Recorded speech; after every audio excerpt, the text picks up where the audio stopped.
Dios les bendiga. En esta noche vamos a hablar de la apología del Evangelio.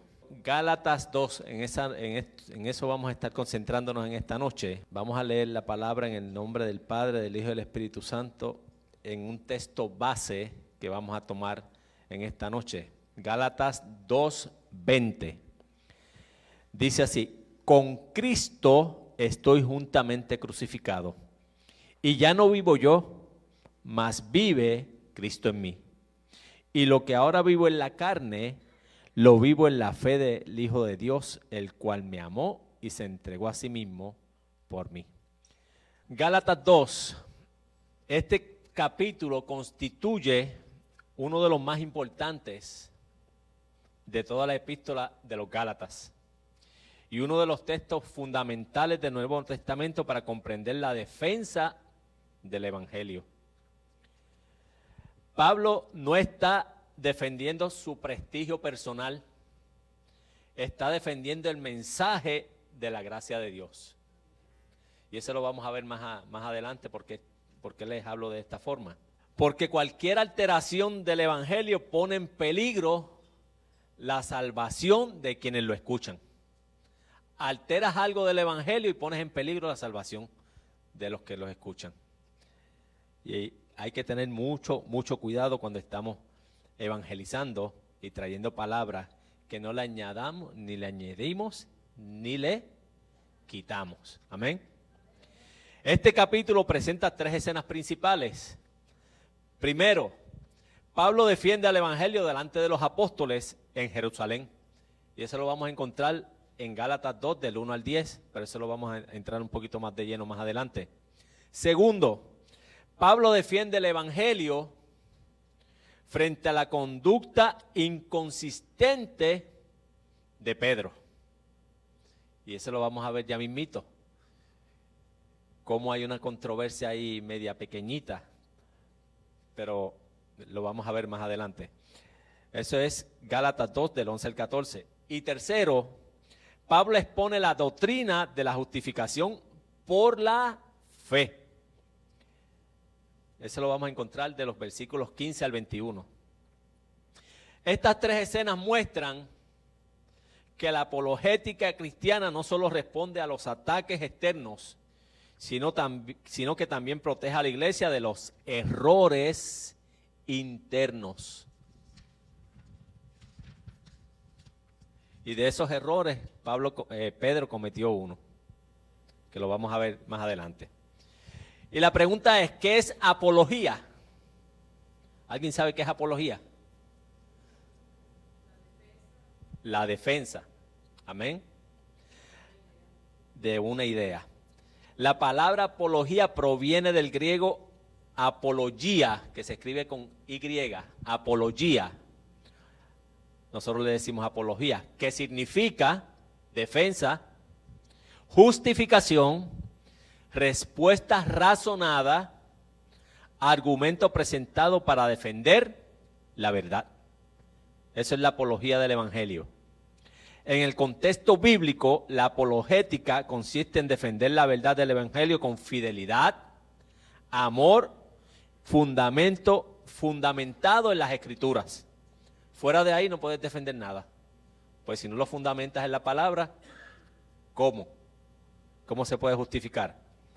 No para ganar discusiones, la defensa de la palabra no es para ganar discusiones, sino para preservar la pureza del mensaje de Cristo. Amén. Pero hay otras definiciones bíblicas. Vamos a ver lo que nos dice la palabra. Primera de Pedro 3:15 dice así. Primera de Pedro 3:15. No se me salga de Gálatas. Si quiere buscar Primera de Pedro 3:15, lo puede hacer, pero manténgase también en Gálatas 2. Amén. Primera de Pedro 3:15 dice lo siguiente: estad siempre preparados para presentar defensa. ¿Para presentar qué? Apología. Con mansedumbre y reverencia ante todo el que os demande razón de la esperanza que hay en vosotros. También Filipenses 1:7 nos dice lo siguiente: por cuanto me sois partícipes conmigo de la gracia, tanto en mis prisiones como en la defensa y la confirmación del Evangelio. Así que la apología está en todo el Evangelio. Filipenses 1:16 dice lo siguiente, Filipenses 1:16, sabiendo que estoy puesto para la defensa del Evangelio. Así que eso es apología, defensa del Evangelio. La apologética bíblica no consiste solamente en responder preguntas difíciles, consiste en proteger el verdadero Evangelio de toda corrupción. De eso es que tenemos que protegerlo, de toda corrupción. Y ese precisamente es el propósito de Pablo con la carta a los Gálatas, y específicamente en el capítulo 2. Aunque él hace una defensa del Evangelio en toda la carta de Gálatas, pero en el capítulo 2 lo vamos a ver mucho más estricto, por decirlo de alguna forma. Vamos a ver el contexto histórico. Pablo escribe esta carta porque algunos falsos maestros, los judaizantes, estaban enseñando que creer en Cristo no era suficiente. Eso era los judaizantes. Creer en Cristo no es suficiente. Decían que además había que circuncidarse, guardar la ley de Moisés y cumplir los rituales judíos. Así que se le estaba añadiendo algo más a la salvación. No, vas a creer en Cristo, pero tienes que cumplir con esto y con esto. Así que le estaba añadiendo, y eso lo vamos a ver más adelante. En otras palabras, estaba Cristo más la ley igual a salvación. Eso era lo que decían los judaizantes. Cristo más la ley igual a salvación. Pero Pablo responde a esto que Cristo es solamente quien salva. Eso es lo que le estaba respondiendo Pablo en esta carta. Cristo es solamente quien salva. No hay que pasar por Cristo más la ley es igual a salvación. Es Cristo igual a ¿qué? Salvación. Eso era lo que le estaba diciendo Pablo en la carta a los Gálatas. Vamos a ver la primera parte. La apología del Evangelio ante los líderes de Jerusalén. Gálatas 2, 1 al 10. Si alguien me lo puede leer, del 1 al 10. En esta primera sección, Pablo demuestra que el Evangelio que predicaba no era un mensaje independiente ni diferente a los de los demás apóstoles. Al mismo tiempo, deja claro que su autoridad no dependía de la aprobación de Jerusalén, que no dependía de quiénes, de los hombres, dependía de Dios, sino que el llamamiento directo de Jesucristo, ese era el que le había dado la autoridad. El propósito de Pablo era preservar la pureza del Evangelio frente a quienes querían mezclar la gracia con las obras de la ley. En los pasados meses hemos hablado de la ley, ¿no? Que la ley la que convence de pecado, ¿no? La ley es la que señala el pecado, pero Cristo es el que salva. Amén. Pablo sube a Jerusalén por revelación. Eso lo vemos en el versículo 1 y 2. Pablo esperó 14 años antes de volver. Así que estuvo caminando y esperó 14 años. No fue buscando autorización humana. Fue porque lo dirigió Dios. Por eso dice, subí según la revelación. No porque lo llamó Pedro, no porque lo llamó Juan, no. Subió por revelación. Este detalle es importante porque demuestra que Pablo no estaba actuando por iniciativa propia, ni buscando reconocimiento entre los líderes de Jerusalén. Estaba actuando según Dios le había dicho. Él ya había recibido el Evangelio directamente de Cristo y había predicado durante muchos años. Y eso lo vemos en Hechos, cuando iba a Damasco, cuando se le apareció Cristo. Sin embargo, Dios quiso que este encuentro confirmara públicamente que el mensaje anunciado por Pablo era el mismo que predicaban los demás apóstoles.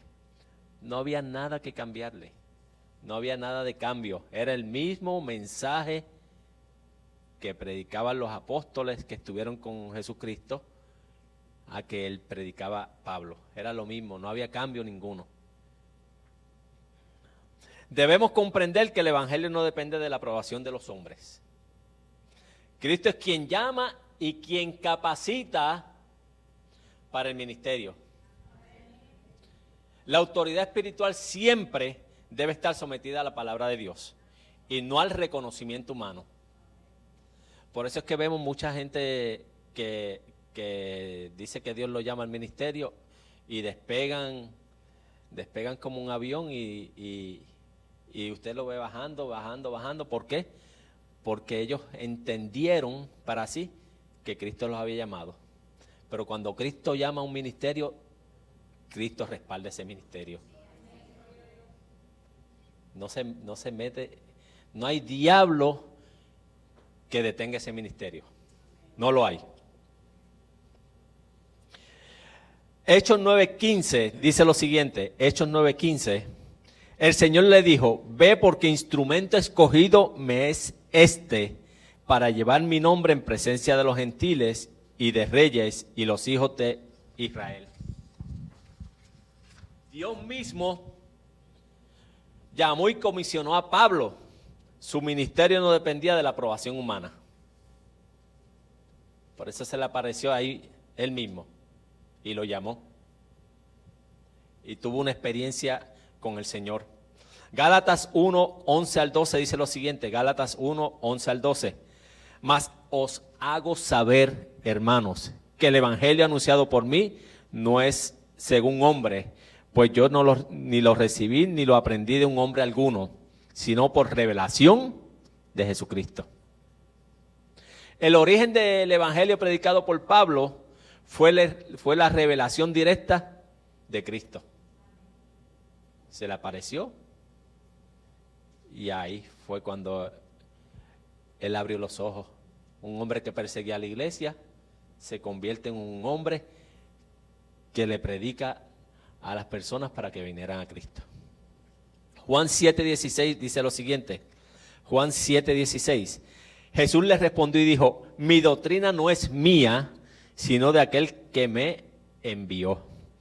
Así como Jesús habló con la autoridad del Padre, Pablo anunció el mensaje recibido de Cristo.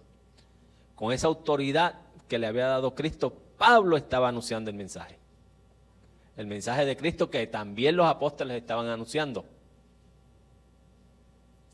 La diferencia era que aquellos apóstoles habían caminado con Cristo, Pablo no había caminado con Cristo, pero habían tenido la misma revelación. Amén. Estaban predicando el mismo evangelio. El evangelio no necesita añadidos. Y usted dirá, ¿qué es eso? Vamos a ver lo que es. Tito era griego. Eso vamos a estarlo viendo del 3 al 5, versículos 3 al 5. Tito era griego. Los judaizantes exigían que fuera circuncidado. Pablo se negó completamente. ¿Por qué?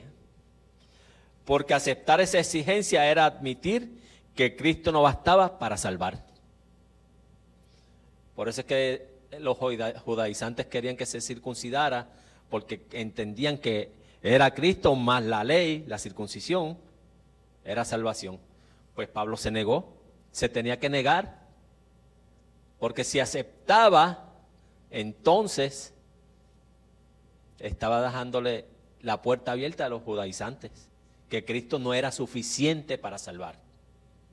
Pero les estaba diciendo no, con la acción de Pablo le estaba diciendo que no.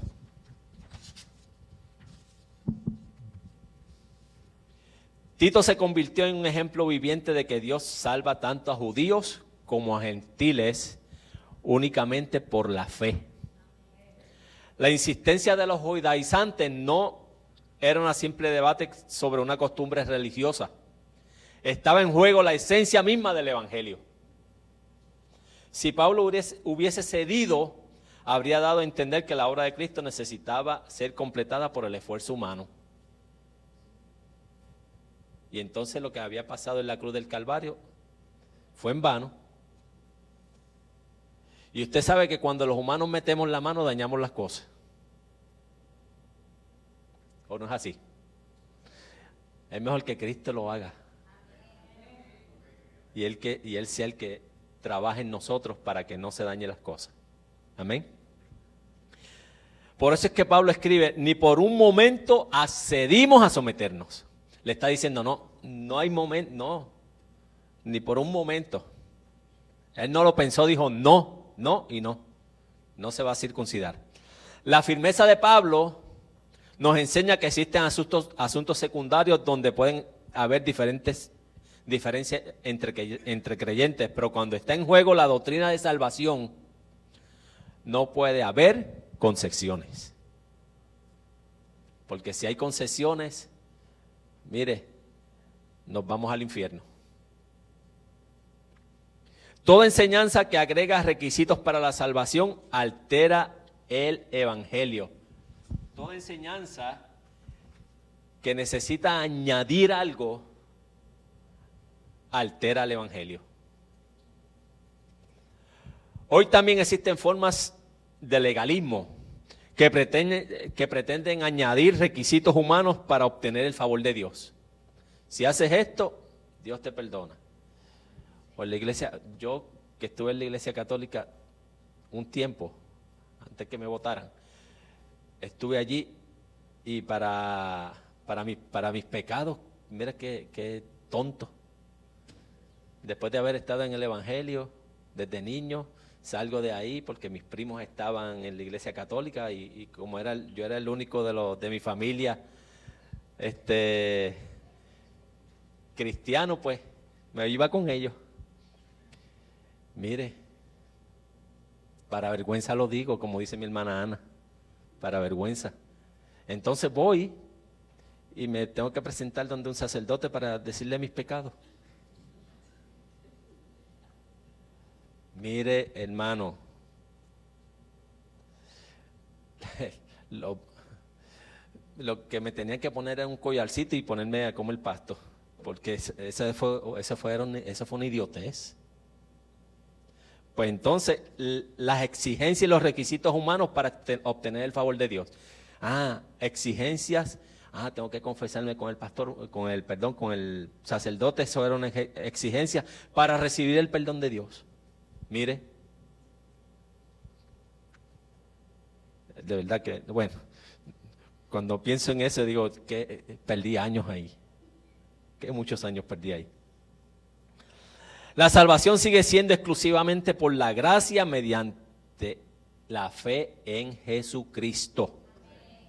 Hechos 15, 10 al 11 dice así: ahora pues, ¿por qué tentáis a Dios, poniendo sobre la cerviz de los discípulos un yugo que ni nuestros padres ni nosotros hemos podido llevar? Antes creemos que por la gracia del Señor seremos salvos, de igual modo que ellos. La salvación es únicamente por la gracia de Cristo, no por guardar la ley. Entonces, hay iglesias que ponen requisitos para estar aquí. Tienes que tener este requisito. Fíjese, hay una historia en la Biblia, si usted quiere leerla luego, Hechos 8, del 26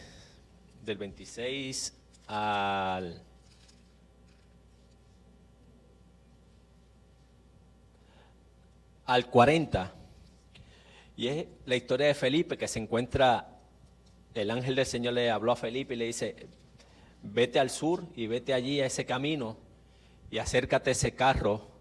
Y entonces la historia dice que el etíope estaba leyendo la palabra, parte de la palabra, y Felipe bien astutamente le dice: ¿y entiendes lo que lees?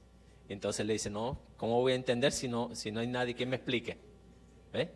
Entonces dice: él le explica. pero más adelante hay agua. Y dice, ¿qué impide que tú me bautices? Fíjese que aquí él no le está poniendo ningún requisito, lo único que le está diciendo, si crees en Jesucristo, puedes hacerlo, puedes bautizarte. Y eso fue lo que hizo, porque entonces creyó en Jesucristo y fue bautizado. Ahora, lo que quiero decir con esto es que hay iglesias que para que sea bautizado no solamente necesitas creer en Jesucristo, sino que todas las dogmas y todo lo que el hombre ha escrito. Tienes que creer en todo eso. Cuando la palabra me dice, si crees en Jesucristo, puedes hacerlo. Ajá. Fue salvo. Por eso le dice, y Felipe dijo, si crees de todo corazón, bien puedes. Y respondió y dijo, creo que Jesucristo es el Hijo de Dios. Y mandó parar el carro y descendieron ambos al agua, Felipe y el eunuco. Le bautizó. Y cuando subieron del agua, el Espíritu del Señor le arrebató a Felipe. Ya, ahí usted ve toda la historia. Léala, que una de las historias que más me gusta de la Biblia es esa, la de Felipe y el eunuco.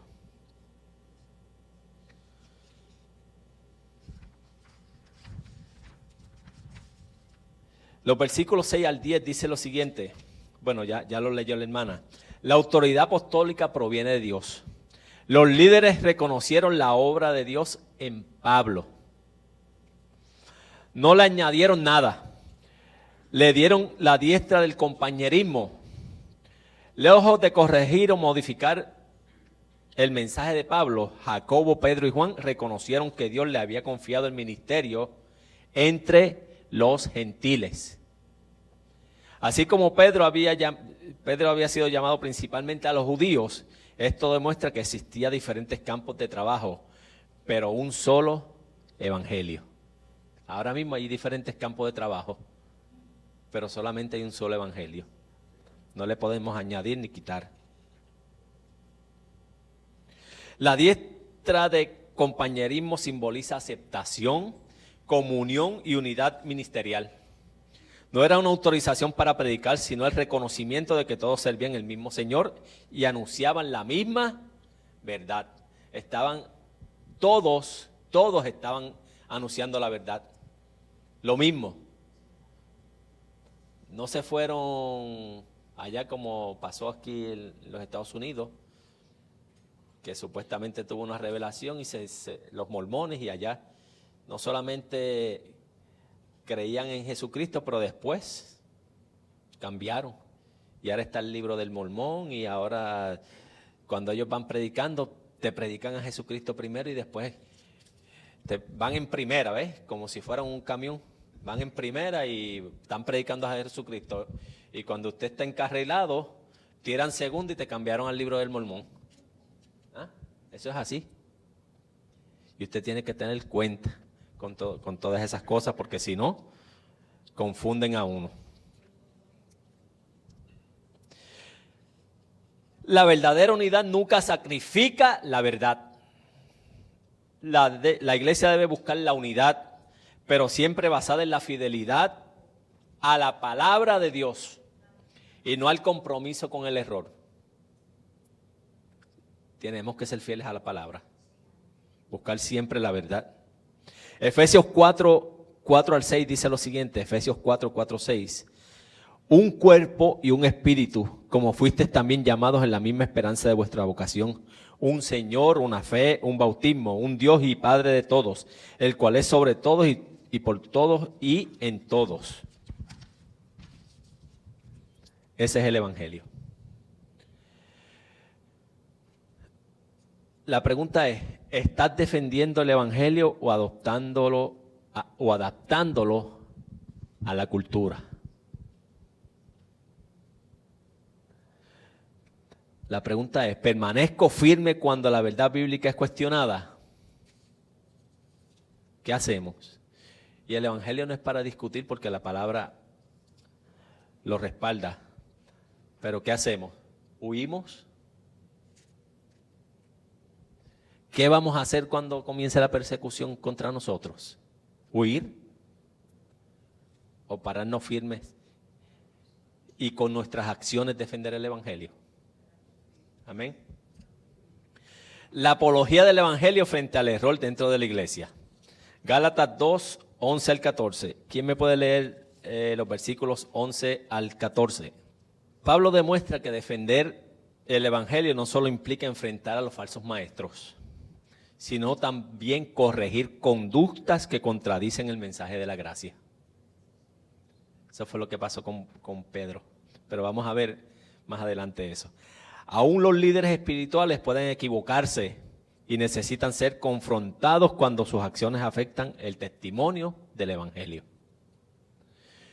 Y entonces Pablo confronta a Pedro. Este episodio sorprende, ¿verdad que sí?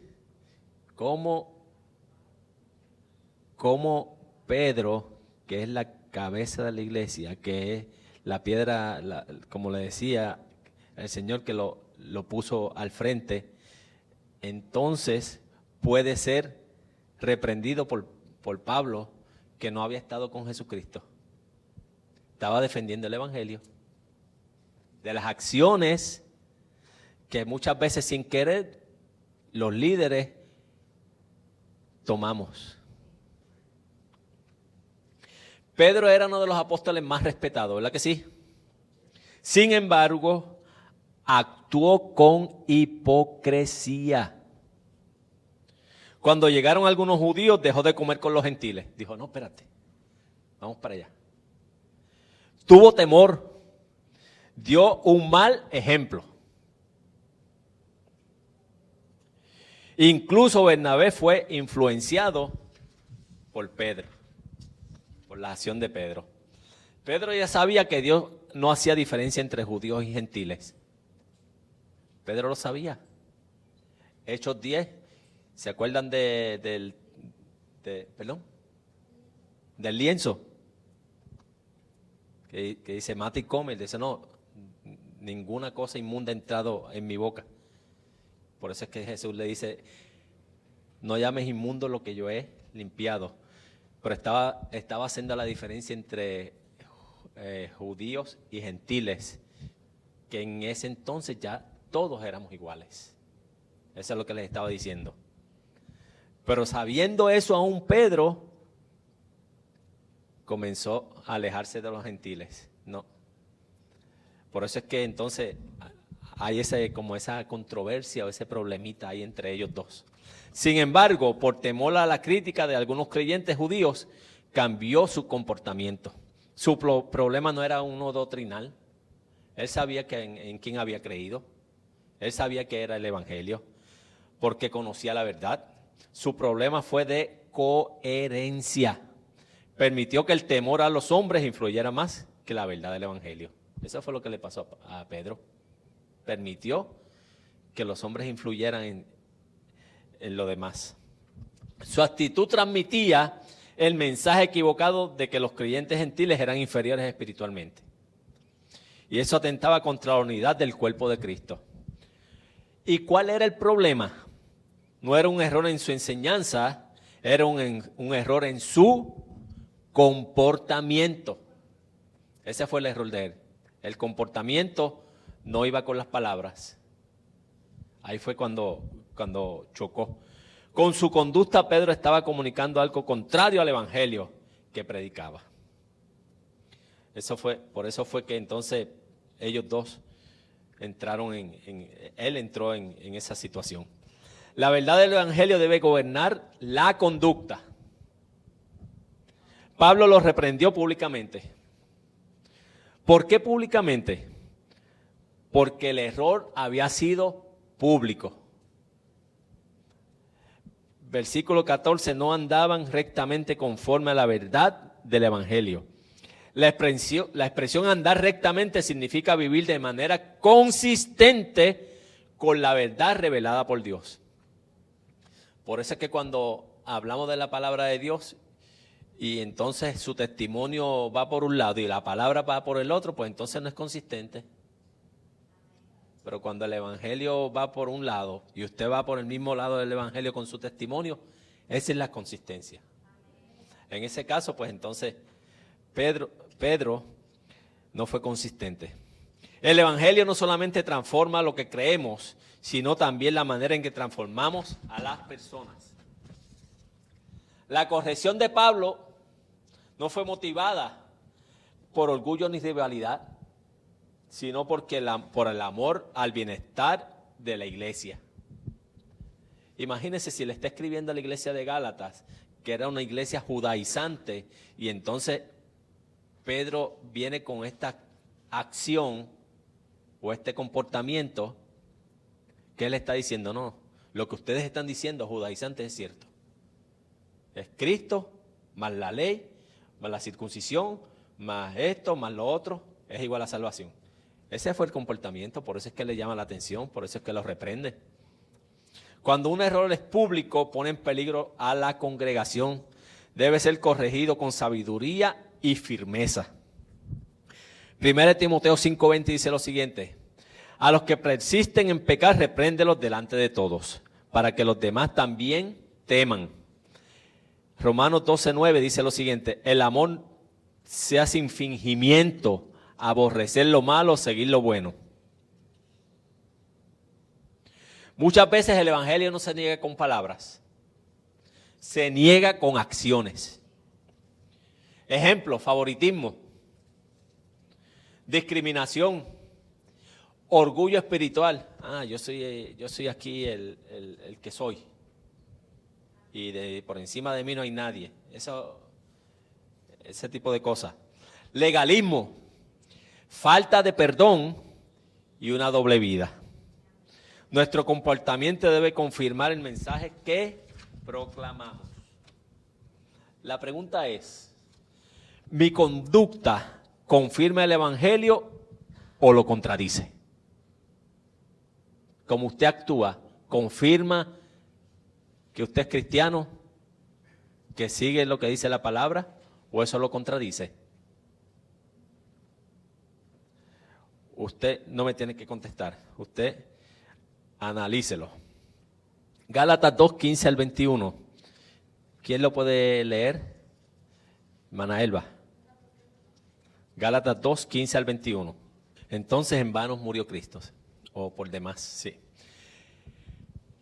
Estos versículos constituyen el corazón doctrinal del capítulo y uno de los pasajes más importantes del Nuevo Testamento. Pablo explica claramente cómo una persona es declarada justa delante de Dios y demuestra que la salvación nunca ha dependido de las obras de humanos, sino únicamente de la gracia de Dios recibida por medio de la fe. Es Cristo la fe. Amén.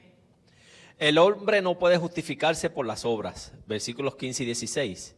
El hombre no es justificado por las obras de la ley, sino por la fe de Jesucristo. La palabra justificar significa declarar justo o absolver judicialmente a una persona. No significa que el creyente nunca vuelva a pecar, sino que Dios le atribuye la justicia perfecta de Cristo.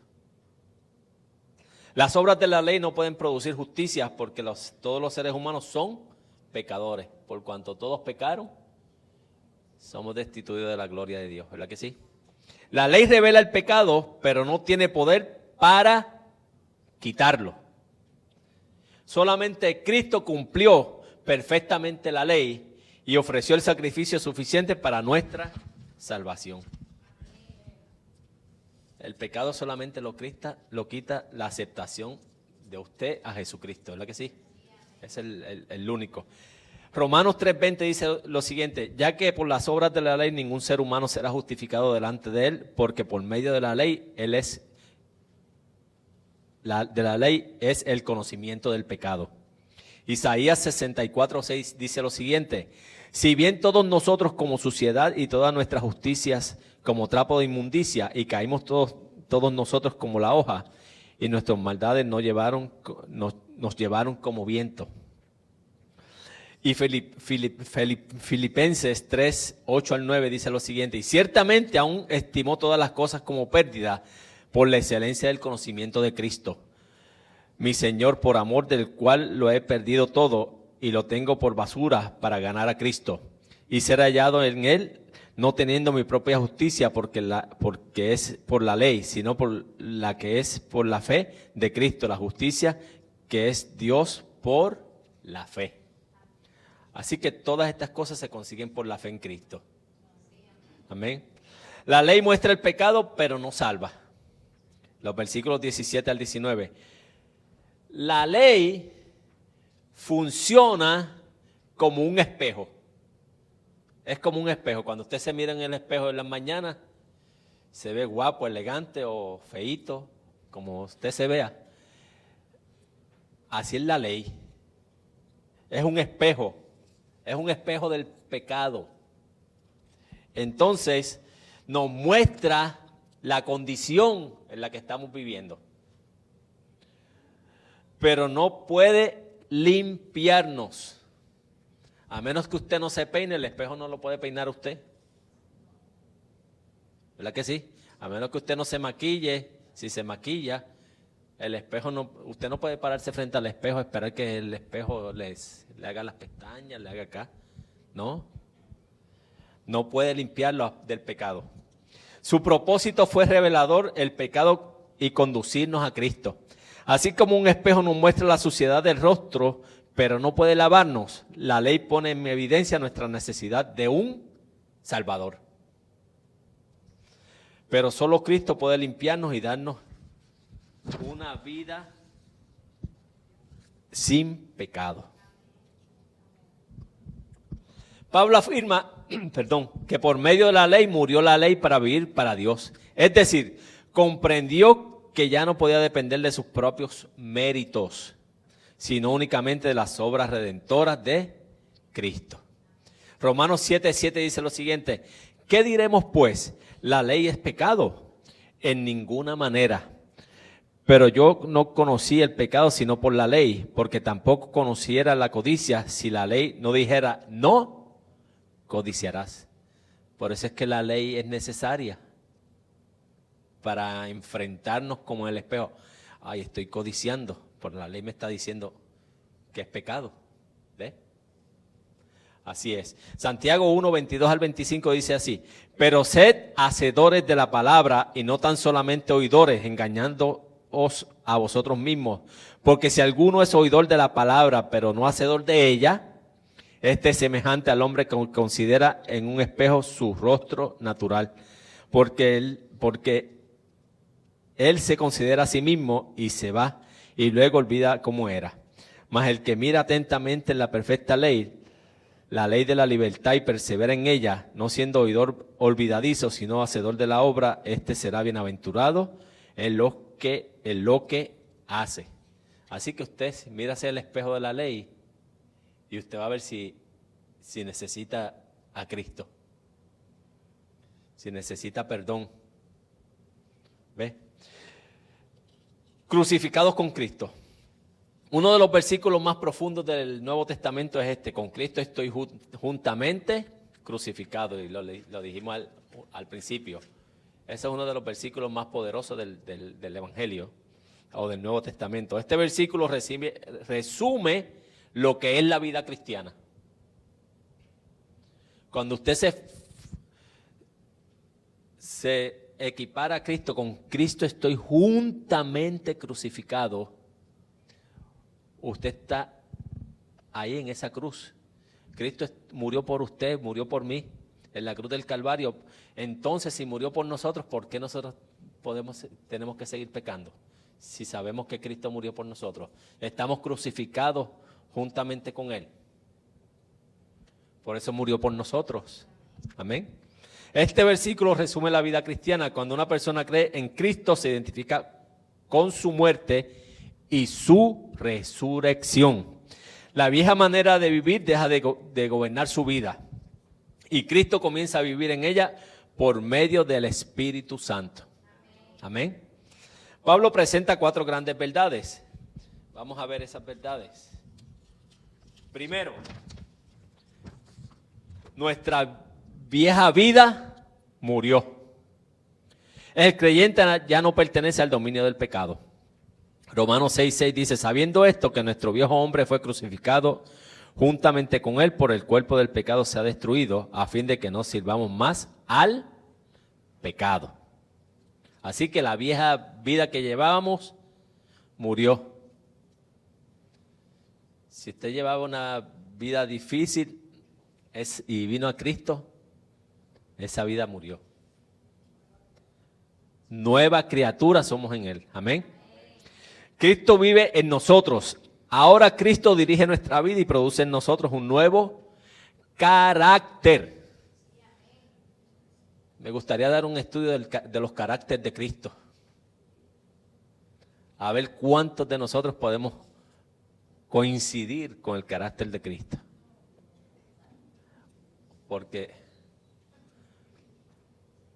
Porque mire, nos decimos cristianos y dicen por ahí, ay, se me va a salir la vieja criatura.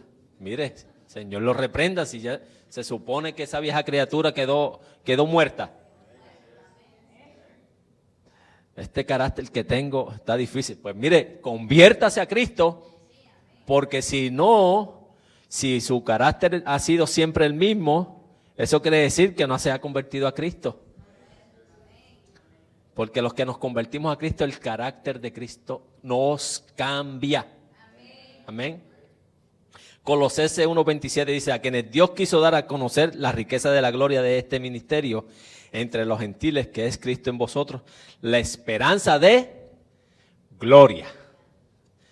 Número 3, vivimos por fe. La vida cristiana depende diariamente de la confianza en Cristo y no de nuestras propias fuerzas. Si dependiéramos así, estuviéramos fracasados. Fracasados estuviéramos. Segunda de Corintios 5:7 dice, porque por fe andamos, no por vista. Amén. Número 4, todos descansan en el amor de Cristo. Nuestra seguridad está basada en el sacrificio de Jesús y en su amor incondicional.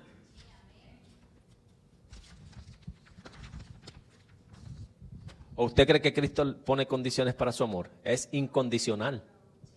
Incondicional. Efesios 3:17 al 19 dice, para que habite Cristo por la fe en vuestros corazones, a fin de que arriesgados y cimentados en amor, seáis plenamente capaces de comprender con todos los santos cuál sea la anchura, la longitud y la profundidad y la altura, y de conocer el amor de Cristo, que excede a todo conocimiento, para que seáis llenos de toda la plenitud de Dios. Fíjese, no deja nada aquí al descubierto. La anchura, la longitud, la profundidad y la altura. Y de conocer el amor de Cristo. Así tenemos que... Cuando usted se tira en una piscina que va hasta... No sé si aquí nadan todos, pero que se va hasta lo profundo, hasta allá. Tiene que uno entrar a la palabra hasta lo profundo. Para que podamos vivir en ella. Si la salvación fuera por obras, Cristo murió en vano. Este es un argumento culminante de Pablo. Ese es el versículo 21. Si el ser humano pudiera alcanzar la justicia mediante sus propios esfuerzos, entonces la muerte de Cristo habría sido innecesaria. Pero la cruz demuestra precisamente lo contrario. Nuestra condición era tan grave que solo el sacrificio perfecto del Hijo de Dios podía reconciliarnos con el Padre. Por ello, toda enseñanza que sustituya la gracia por los méritos humanos deshonra la suficiencia de la cruz. Por eso es que yo me admiro. En Puerto Rico había un predicador, un pastor,